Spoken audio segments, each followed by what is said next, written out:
आजी, मी आज तुझ्याशी छान गप्पा मारायला आले.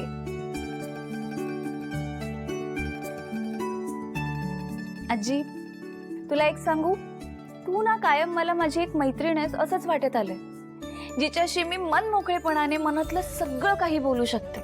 आजी, जर का तू आता आमच्यासारखी चालत बोलत असतीस तर सगळ्यात आधी ही गोष्ट मी तुलाच सांगितली असती की मी कुणाच्या तरी प्रेमात पडतीये.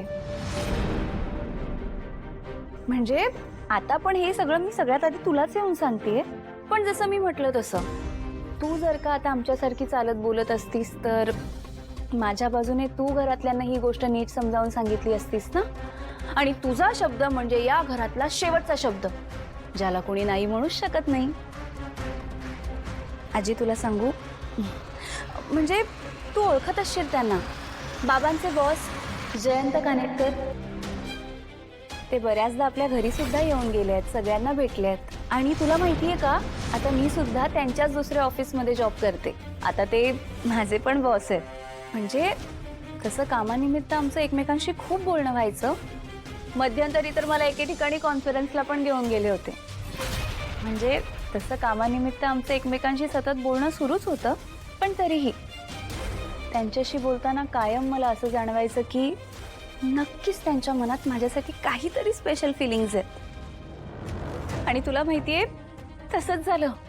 आजी, काल जयंत कानेटकरांनी मला प्रपोज केलं. Miss Janhvi, will you be my forever partner? ते पण असं एकदम फिल्मी स्टाईल मध्ये, गुडघ्यावर बसून वगैरे. आजी, तुला सांगू, जेव्हा काल त्यांनी मला प्रपोज केलं ना, तेव्हा मला खूप भारी वाटलं. म्हणजे मलाही त्यांच्याबद्दल स्पेशल वाटायचं, पण तरी कळत नव्हतं की हे प्रेम आहे की नाही. पण नाऊ आय रिअलाइज, स्पेशल वाटणं म्हणजेच प्रेम असतं ना. आणि आजी, मला कळलं.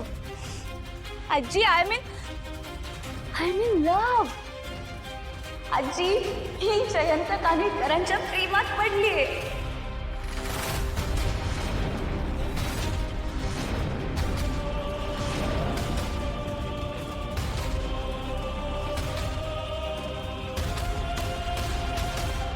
आजी, तुला सुद्धा हे ऐकून खूप छान वाटलं ना.